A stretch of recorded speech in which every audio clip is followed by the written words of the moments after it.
Chemically speaking. Our learning intention today, I will understand the structure of atoms.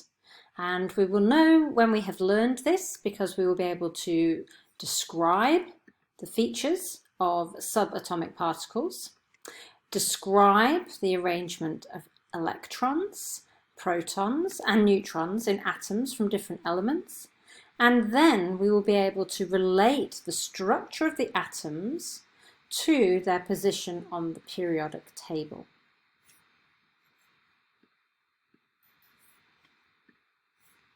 So the atom, this is our classic picture of an atom.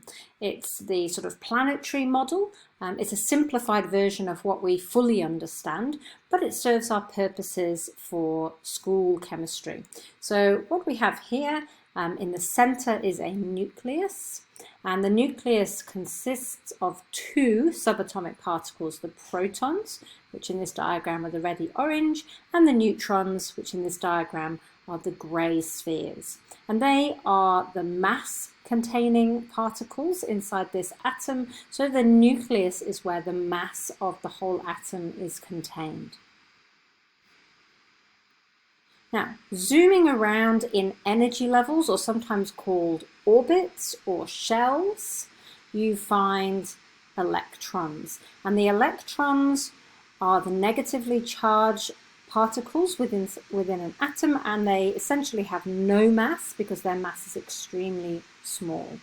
So let's have a look at the features of these subatomic particles.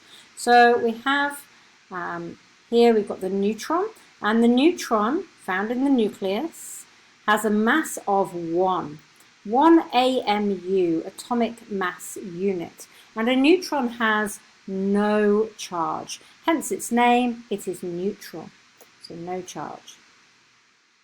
A proton is positive. It is found in the nucleus with the neutrons, and it is the same mass as a neutron, so 1 AMU.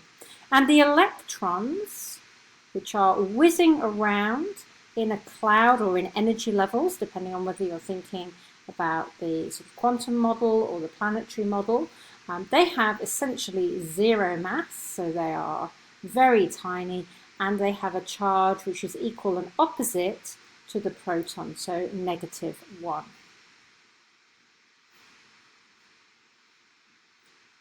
Have a look at this diagram, this table of periodic table elements, and what this table is showing you is the name of the element. So you can see, for example, up here, hydrogen, and it tells you the number of protons, electrons and neutrons found in each element.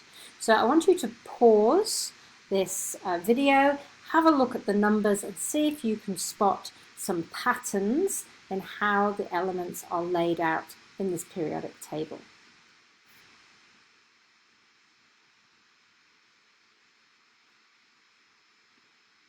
So now you've paused it and you've had a look.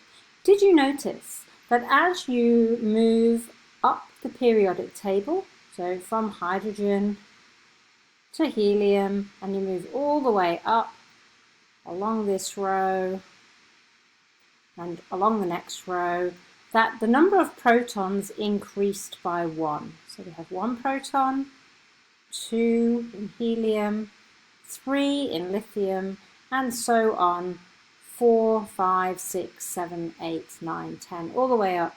We go as far as calcium on this section of the periodic table.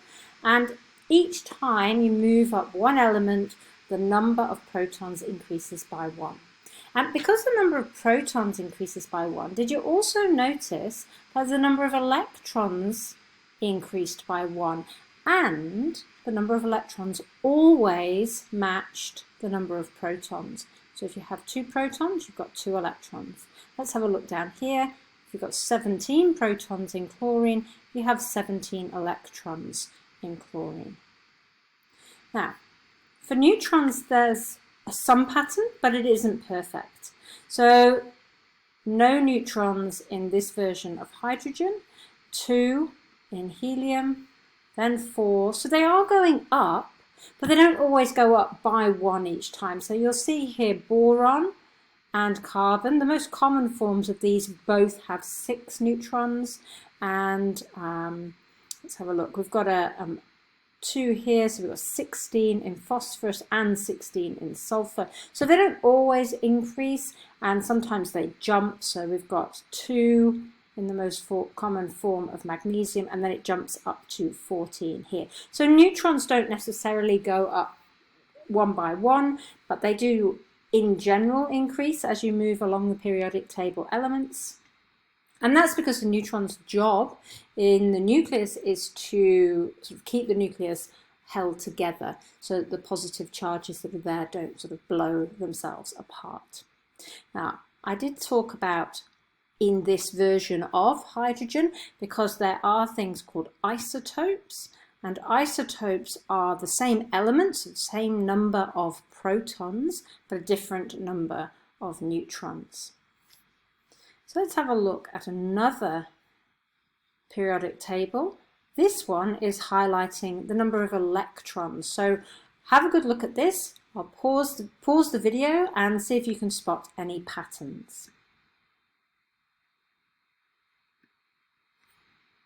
So maybe you noticed that on this row of the periodic table, the electrons are in the first shell. So we have 1 for hydrogen and 2 for helium. There's 1 shell around the nucleus.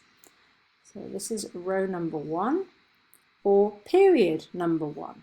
Now in period number 2, there are now 2 shells or orbits or energy levels that are filling up with electrons. So the first energy level is full, it's got 2 electrons, and then in the next shell or energy level we have increasing number of electrons. So 1, then 2 in beryllium, 3 in boron, 4 in carbon, and so on until we fill up this energy level or shell or orbit with 8. So there's the pattern in the second period is that we're filling up the second shell of electrons. And in our third period, we are filling up the third shell of electrons as we move along. And you'll notice there's a little way of writing this down the bottom. So 281 refers to the inside shell, the next shell out, and then the biggest shell on the outside.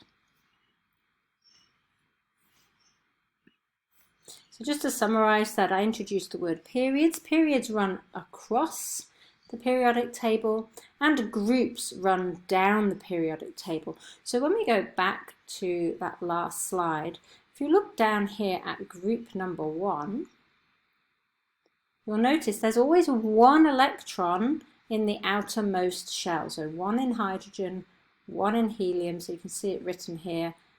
Sorry, 1 in lithium, 1 in sodium. The outermost shell has 1 electron, and that means that they are in group number 1. When they have 2 in their outer shell, they are in group number 2. So we can tell a lot from the position of an element in the periodic table. It tells us how many protons there are, how many electrons there are, how the electrons are arranged, and when we know the mass number, we can then work out how many neutrons there are.